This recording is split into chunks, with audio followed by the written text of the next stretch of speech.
Bismillahirrahmanirrahim. Assalamualaikum warahmatullahi ta'ala wabarakatuh.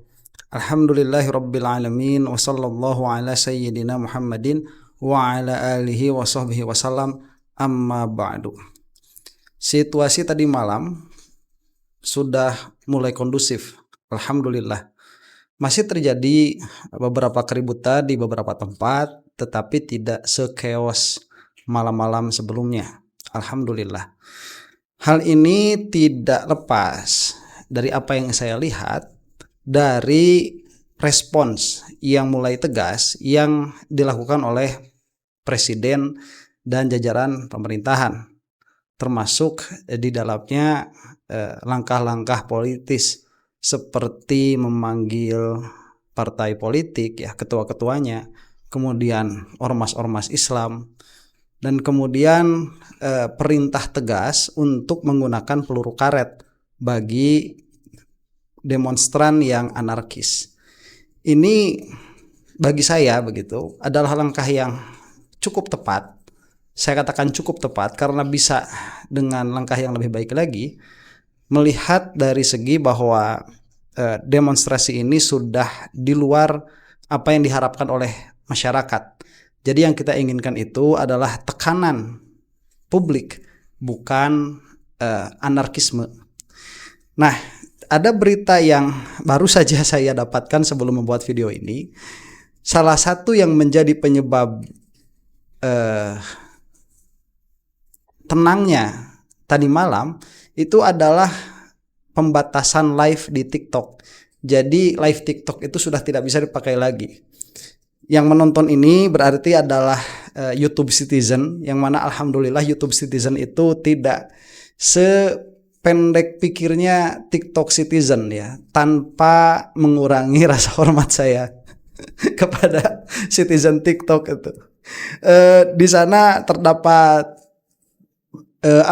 terdapat satu, bukan mekanisme, apa itu bahasanya?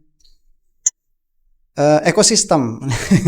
Itu terdapat ekosistem yang bermacam-macam di situ orangnya. Ada orang yang ngaji kitab, kemudian di situ juga ada orang yang berjualan, yang memakai e-commerce. Ya, tapi di situ banyaknya orang-orang yang joget-joget dan tidak memiliki retensi yang cukup untuk menyimak satu permasalahan yang panjang dan rumit. Nah, itu juga yang menjadikan saya lebih memilih YouTube untuk menyampaikan apa yang ingin saya sampaikan, karena yang saya sampaikan ini tidak cukup waktu yang sebentar itu waktunya harus lama, ya. Kita harus memiliki retensi untuk memang benar-benar memahami atau menyimak apa yang ingin diutarakan. Kalau Anda melihat bahwa ada sesuatu yang menarik dari channel ini. Nah, kemudian ya yang akan saya atau yang akan kita saksikan sekarang, yang akan kita reaksi sekarang adalah respons dari Pak Prabowo mengenai demonstrasi yang terjadi. Yang mana ini secara garis besar saya cukup puas dari video yang ini saja, ya. Cukup puas, tetapi nanti ada konferensi pers yang dilakukan tepat setelah konferensi persnya Pak Prabowo yang membuat saya sangat puas. Nah, yang cukup puas dulu yang akan kita saksikan di sini. Jadi ada beberapa poin penting yang bisa kita saksikan karena pembicaraan Pak Prabowo ini penuh dengan kedalaman politis di dalam kata-katanya ini, yang mana itu dikonfirmasi atau diafirmasi oleh konferensi pers yang dilakukan setelah pidato ini. Nah, secara garis besarnya dulu, ya, apa yang membuat saya agak kecewa begitu dari pidato yang ini? Yang membuat saya kecewa adalah demonstrasi yang begitu besar, kemudian tuntutan dari masyarakat yang sangat jelas, itu disertai dengan wafatnya beberapa orang dengan disayangkan begitu, baik dari pihak mahasiswa, ada yang wafat kemarin, dia 2 orang, kemudian dari pihak ojek online yang tidak ikut demonstrasi, kemudian dari pihak yang berada di DPRD itu Makassar, ya, kalau tidak salah itu wafat 3 orang. Ini sudah memakan banyak korban, tetapi respons eksplisit yang disampaikan oleh Pak Prabowo ini hanyalah pemecatan anggota DPR yang dari awal memang sudah bermasalah, sehingga esensi dari tuntutan rakyat ini belum dipenuhi dengan baik begitu. Dilihat dari video ini saja. Tapi yang lainnya sangat baik. Yang mana kekurangan yang tadi itu terobati dengan konferensi pers yang dilakukan oleh salah satu menteri setelah video ini. Yang itu kita akan bahas pada video selanjutnya, insya Allah. Kita akan lihat dulu yang ini ya, pidatonya Pak Prabowo ini. Izinkan saya membacakan pernyataan. Sebentar lupa saya. Ini videonya saya bukan percepat. Kan suka ada jeda ya, jedanya saya potong supaya tidak terlalu lama begitu. Kemudian kecepatannya saya percepat 1,25 kali. Nah, ini supaya menghemat waktu ya. Insya Allah tidak akan mengurangi esensi apa yang dibicarakan. Insya Allah bisa dicek sendiri ke videonya yang memang utuh. Ini sudah ada di video-video yang lain dan cukup viral. Mungkin yang menonton juga sudah pernah menonton ini. Kita simak ya, ulang lagi nih.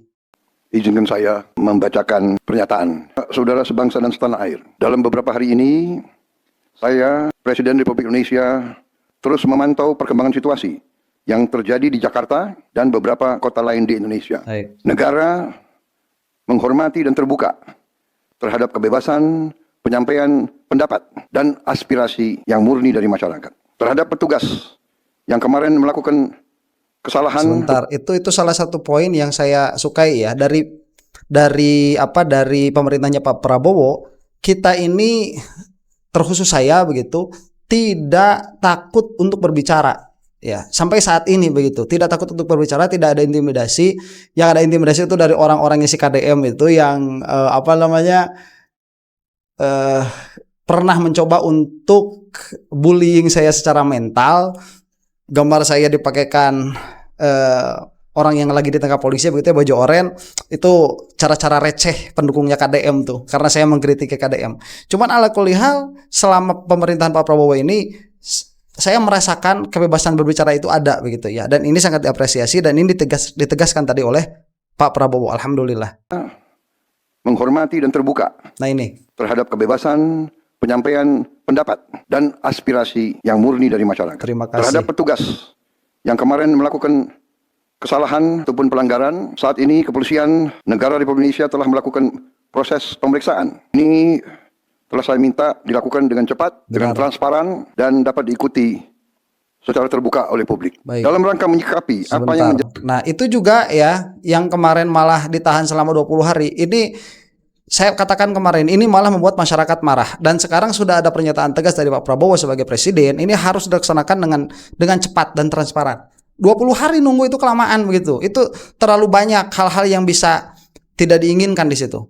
Indonesia telah melakukan proses pemeriksaan. Ini telah saya minta dilakukan dengan cepat, dengan transparan, dan dapat diikuti secara terbuka oleh publik. Baik. Dalam rangka menyikapi apa yang menjadi aspirasi murni dari masyarakat, saya menerima laporan dari para ketua umum partai politik bahwa mereka telah mengambil langkah tegas terhadap anggota DPR berhitung sejak hari Senin 1 September 2025, yaitu terhadap anggota DPR masing-masing yang telah mungkin menyampaikan pernyataan-pernyataan yang keliru.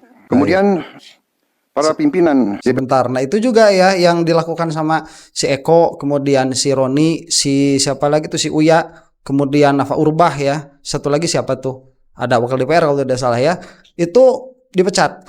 Apabila respons politik Pak Prabowo hanya sampai sini, ini sangat mengecewakan. Sangat mengecewakan, karena inti permasalahannya bukan di situ. Inti permasalahannya itu hanya percikan-percikan yang menambah menambah bumbu saja bagi apa yang sebetulnya diinginkan oleh masyarakat. Jadi saya harapkan tidak hanya sampai di sini, dan alhamdulillah ternyata ada video yang membuka lebar pernyataan Prabowo tidak hanya sampai di sini. Kalau hanya sampai di sini, ini sangat mengecewakan. Yaitu terhadap anggota DPR masing-masing. Cuma dipecat itu. Telah mungkin menyampaikan pernyataan-pernyataan yang keliru. Baik. Kemudian para pimpinan DPR menyampaikan dilakukan pencabutan beberapa kebijakan DPR RI, termasuk besaran tunjangan anggota DPR dan juga moratorium kunjungan kerja ke luar negeri. Langkah tegas tadi yang dilakukan ketua umum partai politik adalah mereka masih dicabut dari keanggotanya di DPR RI. Oke. Nah ini juga tidak cukup juga sebetulnya ya, karena apa? Dalam pengertian begini, sebelum permasalahan ini DPR itu sudah banyak sekali permasalahan, termasuk juga kementerian-kementerian yang di dalam pemerintahnya Pak Prabowo itu juga banyak sekali permasalahan. Nah, apabila begitu ya, respons dari kejadian yang besar ini hanya berhenti pada meninjau ulang atau membatalkan kenaikan gaji DPR, kemudian pelesiran mereka ke luar negeri, kita katakan begitulah ya, alih-alih mengucapkan tugas ke luar negeri, itu juga belum masuk kepada esensi permasalahan begitu. Itu hanya berarti nanti hanya kembali business as usual. Itu hanya memang biasanya DPR seperti itu dari kemarin juga ya, tunjangannya tetap segitu, kemudian tidak ada kunjungan-kunjungan ke luar negeri yang terlalu eksesif. Di situ saja berhenti, tidak ada perbaikan yang lain. Yang dipecat-pecatnya cuma orang-orang yang kemarin bermasalah, yang mana pada akhirnya ini hanya kembali kepada situasi sebelum kerusuhan ini berlangsung, tidak ada perbaikan sama sekali. Jadi kalau perbaikan itu kita harus menyentuh kepada persoalan-persoalan di luar persoalan yang ramai ini. Jangan sampai timbul perspektif bahwa DPR ini sudah buruk, kemudian dibuat lebih buruk supaya yang buruk ini menjadi normal begitu. Nah, jangan sampai ada perspektif seperti itu, yang mana sampai saat ini saya belum melihat ada upaya dari pemerintahan pihak manapun yang ingin memperbaiki DPR secara mendasar begitu, secara usuli kalau kita mengatakan. Juga para pimpinan DPR telah berbicara dan para ketua umum partai juga sudah menyampaikan melalui ketua fraksi masing-masing bahwa para anggota DPR harus selalu peka dan selalu berpihak kepada kepentingan rakyat. Kami menghormati kebebasan berpendapat seperti diatur dalam United Nations International Covenant on Civil and Political Rights pasal 19 dan Undang-Undang Nomor 9 tahun 1998. Penyampaian aspirasi bisa dilakukan secara damai. Namun, jika dalam pelaksanaannya terdapatkan kegiatan yang bersifat anarkis, destabilisasi negara, merusak atau membakar fasilitas umum sampai adanya korban jiwa, mengancam dan menjarah rumah dan instansi-instansi publik maupun rumah-rumah pribadi, hal itu merupakan pelanggaran hukum dan negara wajib hadir dan melindungi rakyatnya. Nah ini penting ya, sekali lagi ditekankan oleh Pak Prabowo, ada kebebasan untuk berpendapat, dan buat orang-orang yang senang ngomong kayak saya, ini adalah angin segar dari Pak Prabowo. Terima kasih banyak.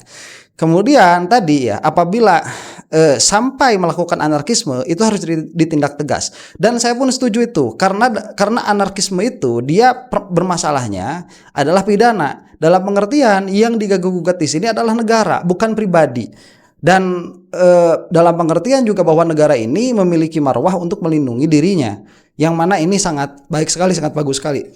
Karena anarkisme itu dalam bentuk apapun kita tidak menginginkannya. Kita memilih perkara yang tidak terlalu buruk dari pilihan-pilihan yang terburuk begitu. Aparat yang bertugas harus melindungi masyarakat, menjaga fasilitas-fasilitas umum yang dibangun dari uang rakyat. Aparat yang bertugas juga harus menegakkan hukum apabila ada pelanggaran-pelanggaran yang mengancam kehidupan masyarakat luas. Saudara sekalian, sekali lagi aspirasi murni yang ingin disampaikan harus dihormati. Betul. Hak untuk berkumpul secara damai harus dihormati dan dilindungi. 3 kali itu sekarang udah. Namun kita tidak dapat pungkiri bahwa sudah mulai kelihatan gejala adanya tindakan di luar hukum, bahkan ada yang mengarah kepada makar. Betul. Dan terorisme. Betul. Sebentar. Nah ini untuk orang yang suka terjun ke jalan ya. Kalau saya bukan tipe orang yang suka terjun ke jalan. Saya ini mengekspresikan apa yang ingin saya bicarakan lewat berbicara dan lewat berpikir begitu. Saya tidak suka turun ke jalan itu. Dan untuk yang suka turun ke jalan, pakailah pola pikir yang baik. Dalam pengertian apabila sudah terlihat di situ ada anarkisme, mundur, terutama yang orang mukmin begitu, yang orang muslim ya, yang masih menghargai hukum syariat, mundur saja, udah nggak usah ikut-ikutan. Kalau masuk kita ke dalam satu demonstrasi, yang mana kita semua memiliki hak untuk hal itu, dan saya juga tidak menyalahkan orang-orang yang suka untuk berdemonstrasi, dan itu bagus untuk memberikan tekanan kepada pemerintahan. Tetapi tatkala di situ ada pelanggaran-pelanggaran, terutama pelanggaran syariat yang termasuk di dalamnya adalah perusakan perusakan fasilitas umum, kemudian di situ ada penjarahan, apalagi begitu, baik itu toko-toko atau rumah-rumah pribadi, itu jangan sampai kita ikut-ikutan, langsung mundur biar ketahuan dan kelihatan siapa itu orangnya. Karena orang-orang seperti itu adalah orang-orang yang tidak memiliki pikiran. Mereka tidak suka untuk diajak berpikir, dan orang-orang seperti itu yang sudah menghancurkan negara Indonesia selama 10 tahun kebelakangan gitu. Orang-orang yang nggak mau berpikir, nggak punya pikiran, memang nggak punya otak. Ya otaknya ada sih tapi nggak dipakai. Ada pihak kepolisian dan TNI, saya perintahkan untuk mengambil tindakan yang setegas-tegasnya terhadap segala macam bentuk pengerusakan fasilitas umum, penjarahan terhadap rumah individu ataupun tempat-tempat umum atau sentra ekonomi sesuai dengan hukum yang berlaku. Kepada seluruh masyarakat, silakan sampaikan aspirasi yang murni dan tuntutan dengan baik, dengan damai. Kami pastikan akan didengar, akan dicatat, dan akan kita tindak lanjuti. Saudara sekalian. Nah ini baik. 4 kali berarti ya disampaikan oleh Pak Prabowo. Saya mau mengulas dulu sebentar, karena ada yang saya sedihkan begitu ya. Ada di antara subscriber saya di dalam komentar itu seperti menormalisasi penjarahan yang dilakukan kepada para anggota DPR itu, mantan kalau sekarang itu ya sudah, dengan mengatakan bahwa itu adalah tindakan seorang tindakan memilih analogi begitu ya, itu adalah tindakan bos kepada pegawainya yang mencuri uang bosnya begitu. Nggak bisa, itu nggak bisa. Ini kalau kita memilih atau melihat hukum syar'i itu sudah jelas haram, tidak boleh itu, nggak boleh ya. Jadi untuk subscriber saya terutama yang saya sangat peduli dengan keimanan dan dengan kehidupan akhiratnya, hal-hal seperti ini jangan dinormalisasi begitu, tidak boleh. Ini perkara yang haram, dan haramnya ini saya lihat ini hampir maklumun minad-din bid-darurah. Mana yang membolehkan orang untuk masuk kepada properti orang lain kemudian mengambil barangnya begitu ya, yang notabene sama-sama muslim secara KTP begitu, tidak boleh ya. Fasilitas umum tidak boleh dirusak. Umat muslim itu jangankan hanya dalam keadaan demonstrasi, dalam keadaan perang pun rumput itu loh tidak boleh diganggu. Ini hati-hati ya. Saya sangat sayang dengan kalian, dengan subscriber saya ini, saya sangat sayang. Saya berharap mudah-mudahan kita semua nanti dapat bertemu di suatu kesempatan, kalau tidak di dunia mudah-mudahan di akhirat. Ya tolong saya, karena saya melihat subscriber saya ini orang-orangnya yang memang mau berpikir kemudian mau kebaikan di dunia dan di akhirat. Itu yang yang saya sesalkan begitu. Ada beberapa di antara subscriber saya yang seolah-olah menormalisasi penjarahan itu. Jangan sampai ada ya. Jangan sampai ada.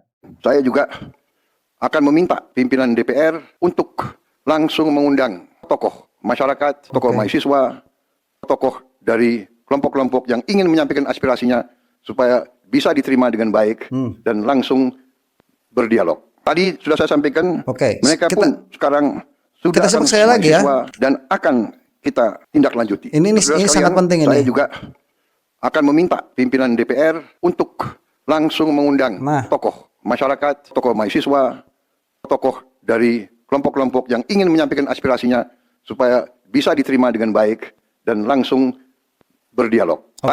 Ini adalah angin segar untuk kasus-kasus yang selama ini tertutup, terutama diantaranya kasus KM50 yang merenggut nyawa ya, mungkin sampai sekarang masih lebih banyak daripada korban demo kemarin.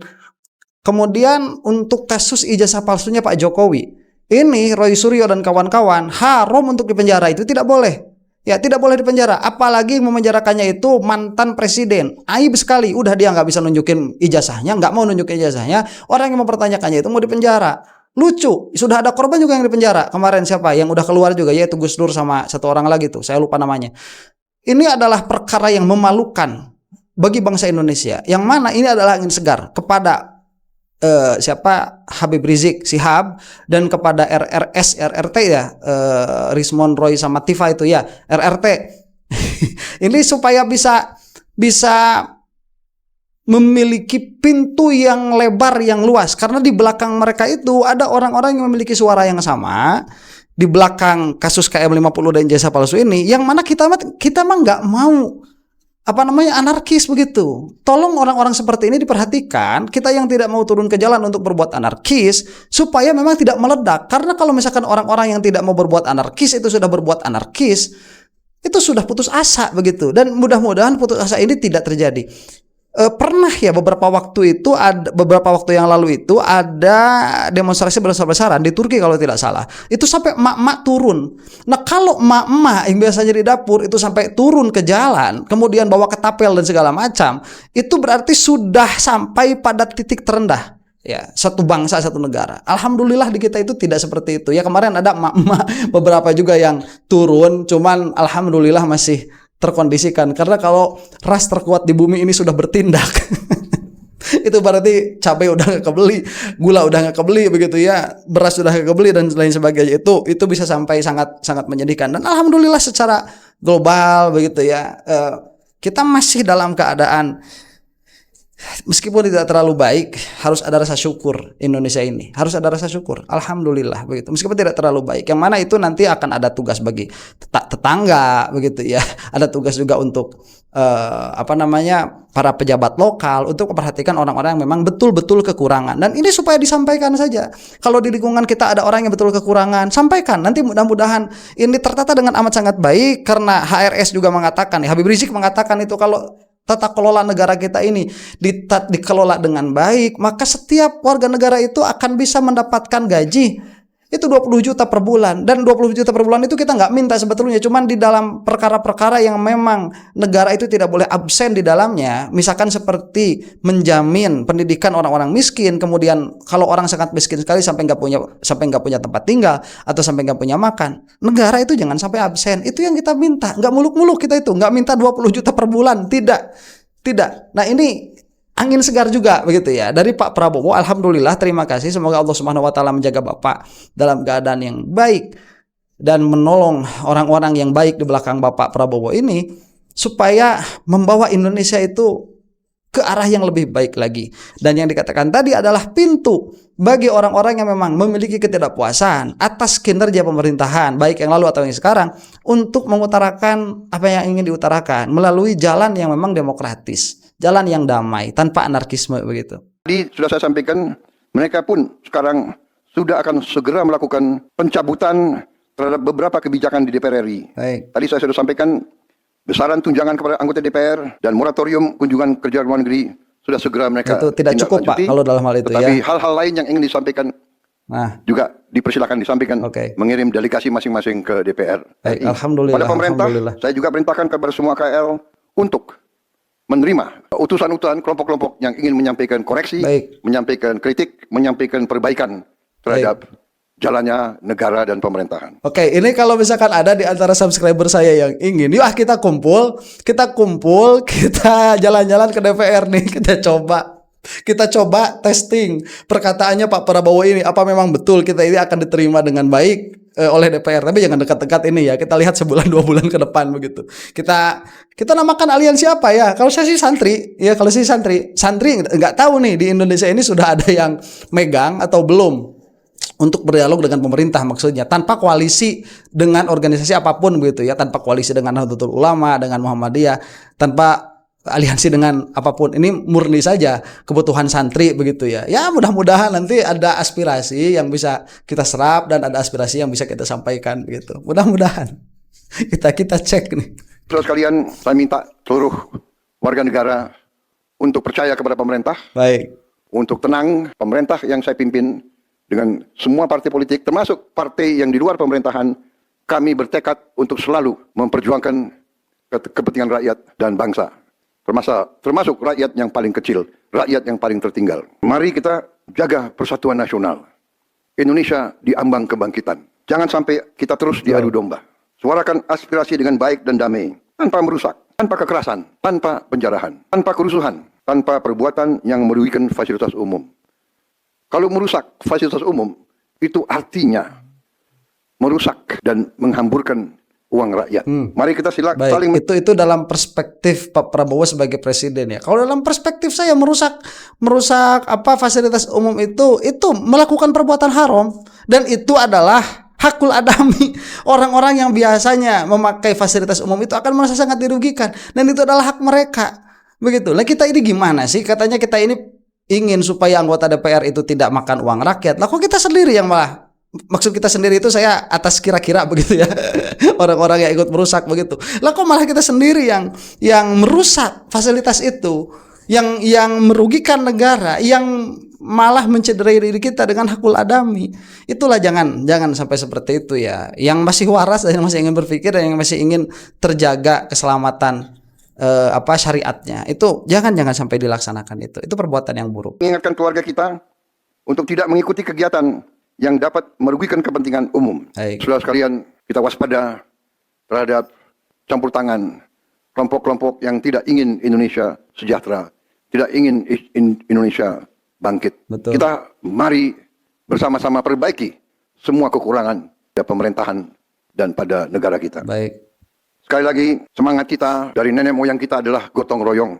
Marilah kita bergotong royong, menjaga lingkungan kita, menjaga keselamatan semua keluarga kita, menjaga tanah air kita. Kita selalu diintervensi, selalu diadu domba. Jangan kita mau terus diadu domba. Betul. Saudara sekalian, demikian pernyataan saya setelah saya berunding dengan semua pimpinan partai, baik di dalam koalisi maupun yang di luar, dan semua pimpinan lembaga negara. Terima kasih. Wassalamualaikum warahmatullahi wabarakatuh. Waalaikumsalam warahmatullahi taala wabarakatuh. Nah itulah ya, itu sangat baik sekali juga kata-kata terakhir yang beliau katakan. Jadi Pak Prabowo ini, beliau mau sampai bergabung kepada koalisi yang dulu itu dipimpin oleh Pak Jokowi, itu memang karena apa ya? Karena kepentingan negara begitu. Dan itu dikatakan dengan sangat jelas oleh almarhum Gus Dur bahwa Pak Prabowo ini orang yang paling ikhlas. Ikhlas itu udah urusan hati begitu ya. Orang ikhlas belum tentu baik. Betul itu, orang ikhlas itu belum tentu baik. Dalam pengertian perbuatan-perbuatannya itu belum tentu termanage dengan baik. Itu yang saya maksud begitu ya. Orang ikhlas bisa jadi sembrono. Orang ikhlas bisa jadi tidak memiliki tidak memiliki ketepatan di dalam bertindak, bisa jadi. Tetapi minimalnya kita memiliki itu. Dan Pak Prabowo ini terlihat sekali kok secara zahir begitu ya. Kita harus husnuzon karena memang dalalah juga mengharuskan kita untuk husnuzon. Pak Prabowo ini ikut ke dalam pemerintahan sebelumnya memang karena untuk kebaikan negara, dan sekarang menjadi presiden juga untuk kebaikan negara. Dan kalau ada satu dan lain hal yang mana saya juga tidak seutuhnya puas terhadap kinerja Pak Prabowo, tapi kita melihat ini ada perbaikan dari presiden kita sebelumnya begitu. Dan sekali lagi mudah-mudahan isu-isu yang hangat itu sekarang tidak usah main penjara-penjara gitu ya, nggak usah main kriminalisasi, malah perbuatan-perbuatan kriminal yang memang masih banyak penuh misteri itu bisa bisa dituntaskan sebagaimana perkataan Pak Prabowo tadi lewat jalur-jalur yang akan beliau buka secara lebar. Mudah-mudahan kita semua diridhoi oleh Allah Subhanahu wa taala, diberi maghfirahnya, diberi rahmatnya. Mudah-mudahan kita semua selamat fid dini wad dunya wal akhirah. Demikian wallahu taala a'lam bissawab. Assalamualaikum warahmatullahi taala wabarakatuh.